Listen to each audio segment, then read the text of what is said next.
Hello, welcome to my Chelsea versus Barcelona preview video. Um, this is it. This is basically what we've been waiting for. This is what it's all about, really, isn't it? I'm actually, obviously, I'm pretty nervous for this game, but also really super excited, and I can't wait. At the end of the day, this is why we're football, supporters. And Chelsea obviously as well. We're Chelsea supporters as well, football supporters of the team. Obviously Chelsea, but to hopefully be involved in games like this. So super excited. This is what it's all about. Champions League, Barcelona, one of the best teams in the world. At Stamford Bridge, under the floodlights. It does not get any better than that. It does not get any better than that. And whether you're a player, whether you're a fan, whether you're an official, you want to be a part of games like this. Obviously we weren't in the Champions League last year, so it's been a little while since we've been back on the big stage, if you like, and this is it. It's never a game. This is the games that you want to be involved in, and this is what it's all about. And as I said, obviously nervous, but it's going to be a really kind of nerve-wracking, tense, nail-biting 90 minutes. And I've been able to take a breath kind of game. But I'm really excited for it. It's going to be a massive challenge. Obviously, Barcelona unbeaten in the league this season, still going in the Copa del Rey final. Obviously, still going to the Champions League, so they're going for a treble this season. I think they're much improved from last season. In a weird way, I think Neymar departing has actually kind of strengthened them. It's developed to change tactics like a 4-4-2 formation, which has allowed Messi to kind of play in a traditional number 10 role, really for the first time in his career.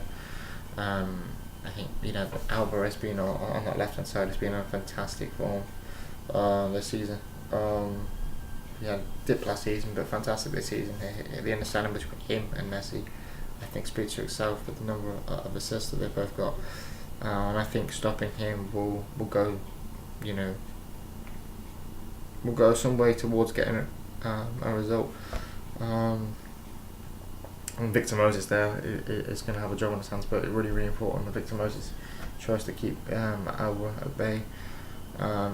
He's just going to have a really good game, and potentially as well, Aspilicueta or Kanté or Drinkwater on the cover for Moses as well. So and then obviously you've got to stop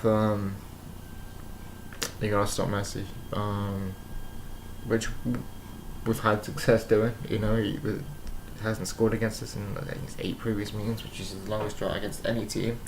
I'm sorry, the Suns there. But and obviously but you've got to watch Suarez in the box, because he has kind of an act of just drifting into space and being in the right place at the right time. And obviously the skill that he has is unbelievable. So yeah, it's going to be a challenge, and obviously defensively then I can see many goals as well. So it's going to be a challenge, but I'm weirdly optimistic for this game. We've got a good record against Barcelona. Atletico Madrid, albeit they didn't have Costa, but Atletico Madrid, we got beat away from home. We should have beat at home. We spurred one of the chances in that game, but we drew. We've got a good record against Barcelona, and if everybody plays, it can't be. We play well, but Hazard was quiet, but Kanté was quiet, but everybody has to have a good game as an individual and as a team as well. But if everybody can play to the highest, potential, and I think we can get a result. We did my 1 to 11 in this video, and I have to say it was one of the most difficult 1 to 11s I've ever done, because there was different options. I kind of don't like my own lineup, but it was a choice between the lesser two evils. But I'll get to that in a minute. I think it's as I said, this is as a game obviously Barcelona are going to be favourites to progress, but I'm actually optimistic in this game, and I think we can make it. I think we're going to need to play well, we're going to need to defend well, we're going to need to fight off the pressure that Barcelona bring. We're going to have to pressure Barcelona at the right time. We're going to have to hold off at the right time to keep our shape. Our play without the ball goes without saying. Our play without the ball has to be absolutely spot on. You know, no one needs to be drifting out of position. We need to keep our shape 100% of the time. You know, we need to keep our concentration 100% of the time, because half a second, you're 1-0 down against this team. That's all it takes. Half a second of lapse of concentration, you're 1-0 down. So this is massive. This is massively important that we keep our concentration up for 94, 95, 90 seconds, whatever. Hold our shape, and when we've got the ball, if we can make the most of it. I don't know if we're going to be getting like 20% possession, but I think Barcelona are most likely to have majority possession. So keep hold of the, depends how the game's going. I think we might be shooting a little bit, and it might come to a point in the game where we have to kind of miss out their midfield and play it over the top, towards the striker or Hazard. So, but it's interesting, and kind of to see how we'll handle the ball in possession, because Barcelona like to play high. We know that they like to press, they like to play high, they like to press. They're all about that. But that can kind of create a weakness as well within their team. If we can survive the first phase of their pressure, then it can create gaps, and which hopefully we can exploit. But to do that, we have to survive the first phase of their pressure, and have to be expressive. You're not giving the ball away, and otherwise we're in trouble. So actually, I'm going to get into my 1 to 11 now, and I'll get into my thinking behind it. Sorry about that. My 1 to 11 is. I'm going to get into my 1 to 11. My 1 to 11 is actually on the sheet, and I'm looking at the sheet now, and I still don't. In goal goes without saying, Thibaut Courtois. Back three from left to right of Antonio Rudiger, Andreas Christensen, and Cesar Azpilicueta. I think that kind of speaks for itself. I think Davis, as I said in one of the previous videos, is the best defender getting the ball back on Jamal. Christensen played well, phenomenal against. In the last couple games he's played, he's come back from injury, done well. Played phenomenal in the game against West Brom despite his mistakes. And Rudiger, I think he's done well. He's come into the team in place of David Luiz because of Luiz's injury, and he's done well. I really like his defensive play, and I like the way he switches the ball from to the opposite flank. I can do those long balls upfield as well towards Pedro Hazard. So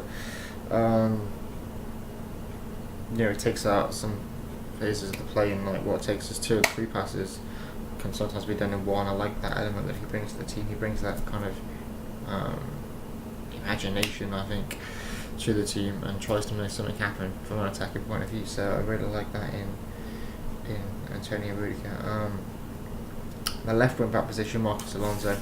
He's been out the last couple of games or so, and I'm really looking forward to him coming back. He's never a big game in his hands. Probably going to have to deal with Iniesta and maybe Roberto pushing forward. So. But I'm looking forward to seeing it. But I think defensively he's pretty sound, and I think he's done a good job this season. Attackingly, I think his crosses can be he can be a better player from an offensive point of view. But I think defensively, I think he's solid. I think it's the right word. And the right wing back position, Victor Moses, as I said, is going to have a huge game, a big game against Alba on that side of the pitch. He might have to deal with Iniesta as well, depending on which side of midfield Iniesta plays. So, and then I've gone for a midfield trio. It's kind of the lesser of 2 evils here. I was like, Fabregas in the midfield 2 against Barcelona, or really have my hands tied and have to put Danny Drinkwater in there, because obviously Bakayoko is out, Barkley is out, David Luiz is out. So rather than putting Ethan Ampadu in there, I kind of had to put Danny Drinkwater in, but Danny Drinkwater has been trash the last 2 weeks. He couldn't even have a good game against a team that's bottom of the championship in Hull City. So what chances he got against one of the best teams in the world? You kind of do think that, but at the same time, I feel like my hands were tied. I feel like Fabregas in a midfield too.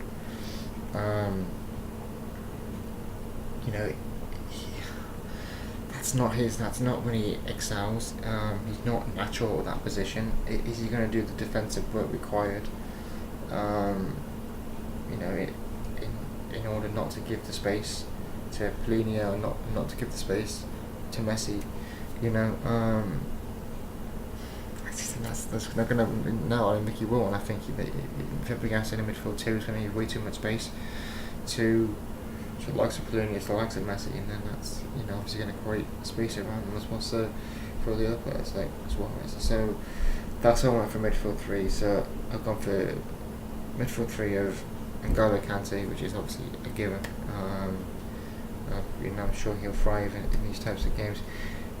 Danny Drinkwater, and I'm hoping and praying that he can do a solid enough performance, sitting deep there, and even if he does sit deep at times, look after, hold the likes of Polino at bay and Messi if he can, and hopefully do a lot better job with his passing than he has been.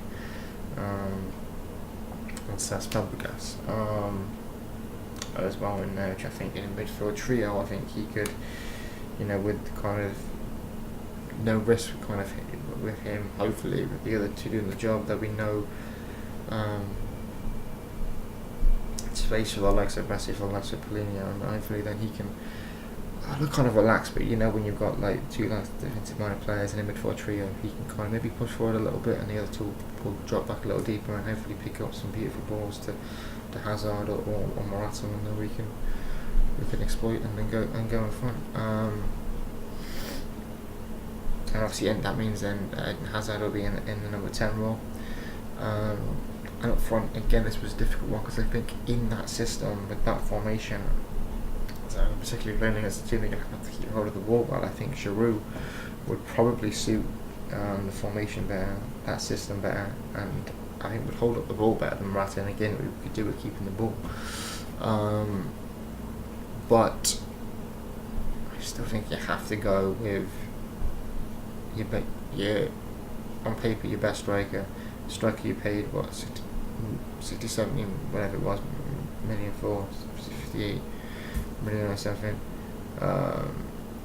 You bought him, basically you paid that money for him to perform in games like this. You didn't pay that money for him to sit on the bench. And on paper, although Giroud's the last two starts I think is played really, really well. And the ball up incredibly. Create the space for Hazard, enabled Hazard to have a different role into the team, take different routes. As I've said in previous videos, I think even having said that, you have to start with Morata. You have to go for, on paper, your best striker. And he does have the pace. He can cause their backline problems. And he is capable of he can't do it to save his life recently, but he also is capable of holding the ball. He needs that, and he's used to. He's played for Real Madrid as well. He knows the Spanish kind of football, and I'm sure he's doing about Barcelona as well. So I was starting Morata, and I feel really terrible that there's no space in my starting 11 for Willian, who was being different class. He's different class against Hull, and he's been different class this season. As I said before, he got injured. He was arguably the best in terms of impacts on games, our best player at the time, and I include Hazard in that at the time as well. And so having said that, I would like to maybe see Giroud come on after 60-70 minutes once Morata's hopefully given the right line, but the run around with his pace. Even if Morata's playing well, bring Giroud on for the last 20 minutes, let him use his physicality, let him hold the ball up much better than what Morata's going to do, offer something different, hold up the ball for Hazard. Maybe even up to 60 minutes, like if Morata's struggling, bring Giroud on at half time, offer something different. The physicality played, hopefully if he holds it up well, hopefully he can hold the ball up rather, and create the space, for Hazard to basically create his magic. So when you got a player like Hazard in your team as well, you want to get him on the ball as much as possible. I think, especially in games like this. So I think, Giroud's kind of hold up play could be important for that. I think Morata kind of making those runs as well, drawing defenders in, creating space for Hazard with the ball, especially when Hazard is running at goal, is something that could be key for us in happening. In case of getting open up the space for Hazard to hopefully take a shot and score. I think Morata's runs this season when Hazard has the ball, winning that goal, kind of taking those runs, being kind of like the decoy, drawing defenders in, creating the space for Hazard, opening it up, and to take the shot and hopefully score. It's something that hopefully that he can bring, and hopefully, as I said, he can. He's got the pace, he can cause the backline's problems for Morata, and hopefully he can hold the ball up to some sort of degree as well. Would help. So yeah, that's my 1-11. I'd also like to see Willian come on at some point, whether that's Fabregas, if he's struggling, or Danny Drinkwater. Because don't get me wrong, that's my 1-11, but isn't it? If Danny Drinkwater's having a terrible game, you might as well have Fabregas at the team on midfield, and then Willian and Hazard and Willian flanking, Morata or front, or if Giroud's at that time, Giroud. So I would like to see Willian come on. I'm nervous having put Danny Drinkwater in my lineup, but I think it makes sense. I think Fabregas, as I explained, in the midfield trio is going to be a lot better in the game. And also they're probably going to line up 4-4-2 with Ratanek and Busquets in the middle, flanked by Paulinho. Obviously Messi's not going to play as the striker. Messi will play as the number 10, kind of draw back a little bit more, depending on how the game goes into the midfield. So I think we are going to need the numbers in that midfield.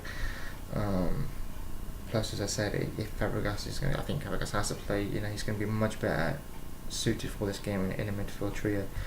And I just can't see us going for a midfield trio with Kante and Drinkwater. So that's my 1-11.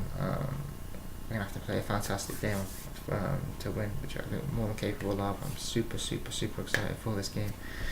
And I said I'm really optimistic. I think we've got a great record against Barcelona. We have fantastic players, we're at home, and I do expect us to win. Actually, my score prediction for this game is Chelsea 2, Barcelona 1.